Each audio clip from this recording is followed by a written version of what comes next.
Operasi gabungan Bea Cukai, Kementerian Keuangan, dan Satgas Optimalisasi Penerimaan Negara Polri berhasil mengungkapkan 87 kontainer pelanggaran ekspor produk turunan CPO. Berikut liputan selengkapnya.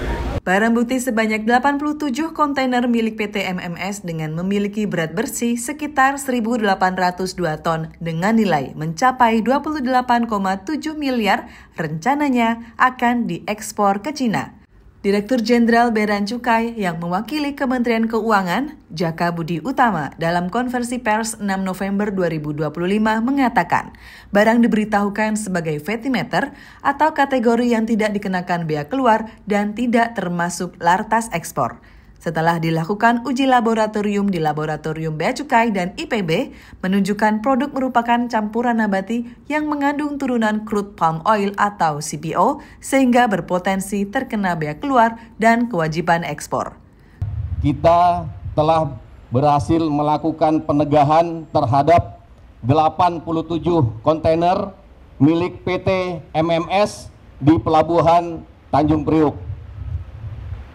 Barang tersebut diberitahukan sebagai petimeter dengan berat bersih kurang lebih sekitar 1.802 ton atau senilai 28,7 miliar yang pada dokumen awal tidak dikenakan bea keluar dan tidak termasuk larangan pembatasan ekspor atau lartas.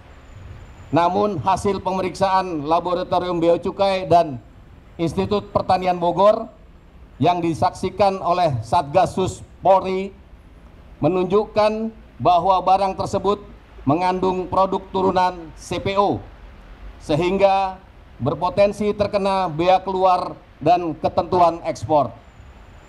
Penegahan kini masih dalam tahap penelitian lebih lanjut termasuk pemeriksaan terhadap pihak-pihak terkait dan pengumpulan bukti tambahan.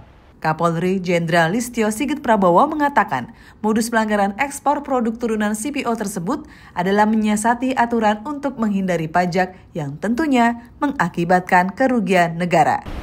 Modus yang terjadi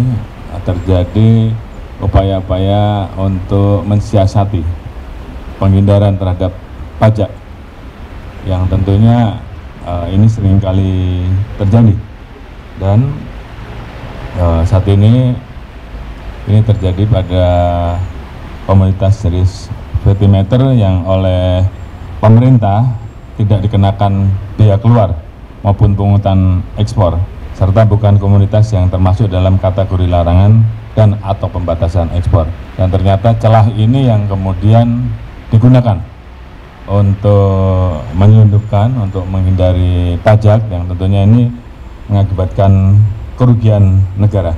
Ini yang tentunya akan kita lakukan pendalaman terhadap beberapa perusahaan yang lain, dan nanti apabila memang kita perlukan untuk melakukan proses penegakan hukum dan juga pengembalian kerugian terhadap negara, tentunya ini akan kita lakukan.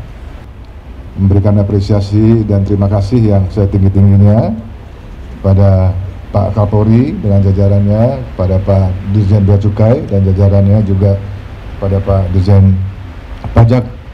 Kegiatan ekspor ilegal ini bagi kami di Kemenprin jelas-jelas merupakan sebuah kegiatan yang tidak mendukung program hilirisasi industri kelapa sawit di dalam negeri, karena hilangnya potensi untuk kita bisa mendapatkan nilai tambah dan tentu mengganggu, sekali lagi mengganggu jaminan pasokan bahan baku bagi industri pengolahan dalam negeri. Pengungkapan kasus ini menjadi sinyal kuat bagi para eksportir bahwa pemerintah berkomitmen menjaga kepatuhan, transparansi, dan integritas tata kelola ekspor sawit guna memastikan keberlanjutan penerimaan negara dan daya saing nasional. Dari NPCT, Tanjung Priuk, Ria Rian, Kanal BCTV, mengabarkan.